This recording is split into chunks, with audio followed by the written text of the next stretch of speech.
What's up, guys? How we doing? Long time no see, right? And I am out here in the absolute freezing cold. When I left my house, it seemed a little bit warmer, but now that I'm out here, it is, it's a bit chilly, to say the least. So, what are we doing today? What are we doing? I don't know. I just decided, since it's somewhat of a decent day out, it's not raining, it's not overly windy, I figured I got a little bit of time today. I'm gonna see what I can shoot. I have no idea. I don't really have much planned other than the fact that I do need to give you guys some updates here on the HPI Venture. I have done some changes to it, nothing drastic, nothing over the top, but I figured I'd give you guys some updates today while we're out exploring this trail. This direction that I'm heading, I've actually never really been on this trail, so I have no idea what is even on here. Figured I'd give it a shot, see what we can kind of come up with. So let's follow the yellow markers, shall we? And let's get on with it.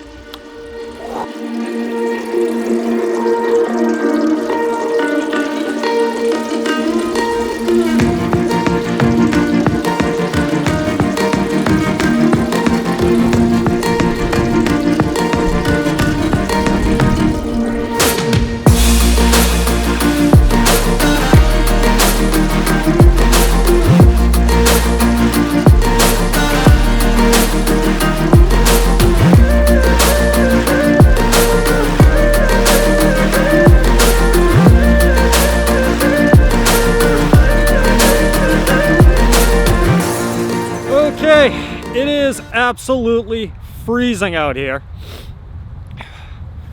My nose is running. So anyways, you guys, figured I'd take a moment here in the sun, try to warm up best I can. Figured I'd go over a few things that I've done to the truck. I'll try to throw in some images of things that I'm talking about here as we're chatting. So, first thing is first, I did replace all of the electronics in the truck. I went ahead and, if you guys remember, on my very first original SCX-10, Axial SCX-10, I was running a Tekin 35 turn setup with the Holmes Hobby ESC. I decided to take that entire system out and put it into this. Now, the main reason for doing so was really just because it was a system I was not using at all. You know, I paid for it, I might as well use it. It wasn't being used in that Jeep at all, so sorry for the shakiness. So I figured, why not just take it and use that system up since I had it and put it into this, and use the HPI electronics as kind of like a backup setup. Just in case something does fail, I at least have the HPI stuff that I can throw in it. Now, there's absolutely nothing wrong with the HPI stuff. I just wanted to use that Tekin setup in the Holmes Hobby setup. That's all. That's really all it came down to. So that is that. Now, yes, the steering servo also has been replaced. I took that out of the SCX-10 II. Now, that is a low-profile Spectrum steering servo. I can't remember the actual part number or the specs on it. You know, it's been so long since I've had to use them or look anything up that I totally forget, but I will post the information just below right here so you guys know.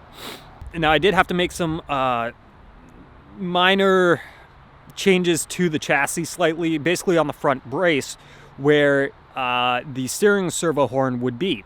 Now, because I decided not to use, I couldn't use the adapter, I should say, that came with the HPI setup, that actually extends the steering servo horn down further past the chassis and the brace. I had to use an aluminum steering servo horn that I had laying around because of the teeth. It just didn't match with the steering servo.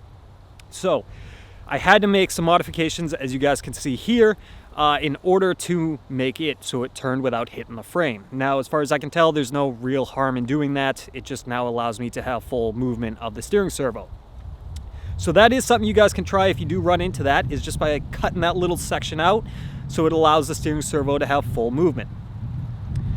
I really need to get out of this spot. It is stupid windy here. So I'm gonna move up the trail a little bit here. Still trying to find something exciting because this trail is actually quite boring. And we'll continue on about some of the other stuff that I did. All right, let's do this, shall we?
Okay, so there we go. Zoom that up.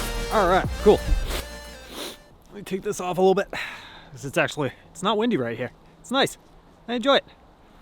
All right, so to continue on with some of the changes that I did make to this, right?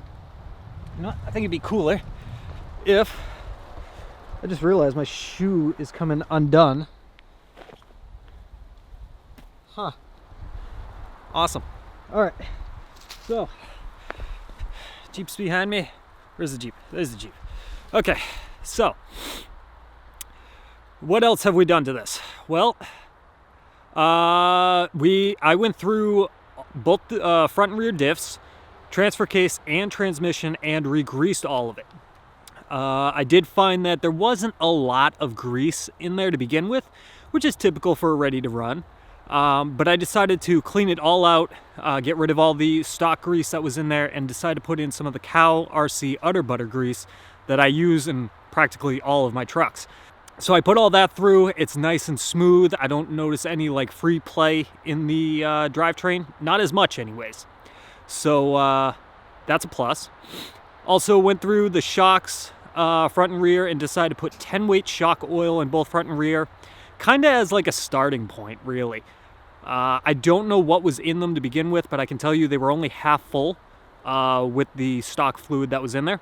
I put 10-weight shock fluid in there, bled them, did all the goody-good stuff to it, cleaned them all up, set the ride height, and kind of just using the 10-weight shock oil as kind of like a base point, really. And then see if we need to go up or maybe down a little bit more. Yes, we put in HPI's axle weights, right? Those cool things that came out, which I believe is actually part of their kit. I'm not 100% sure, but nonetheless. So I put some of those axle weights in there. They're about 12 grams each. Now, I don't know if that's 12 grams for both of them or 12 grams individually. Try to find that out and put that down again below here for you guys so you know. But we did that, added a little more weight to it, which does seem to help a lot with crawling. Just adds that nice heavy feel to the truck. Feels more secure when crawling over things. But on top of that, I also, as you guys noticed, the wheels and tires are changed on this as well. Decided to take the wheels and tires that were on the ECX Barrage that I had and put them over to this just to try it out. I mean, I was already adding weights to the axle, so I mean, like, why not, right? So, did that. Took the aluminum wheels from Proline Racing and BF Goodrich all-terrain tires that I had on there as well. Mounted them up to this. Now, I did also use Proline Racing's wheel weights that work with these aluminum wheels. Unfortunately, here's the downside.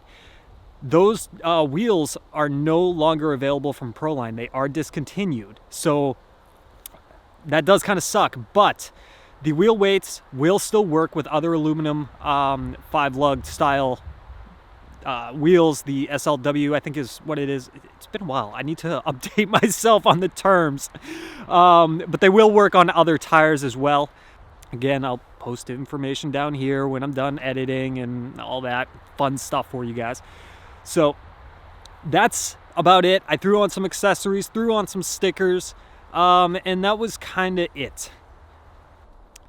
I got a little bit more time. I'd like to explore this trail a little bit more before I have to head back. I do have to go into work early today because I promised people at my job that I would come in a couple extra hours to cover a shift, so I don't have my full amount of time. So without further ado, let's continue on the trail, shall we?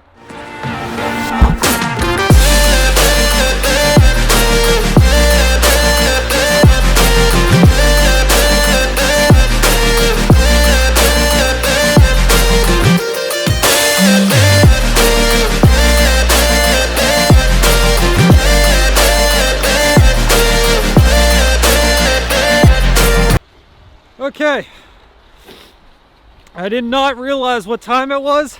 I have like a half an hour, 45 minutes to get home, get all this stuff dropped off, and then I gotta go into work.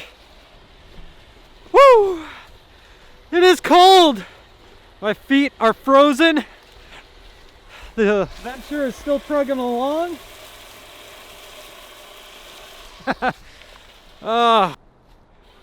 Alright guys, well, that's it.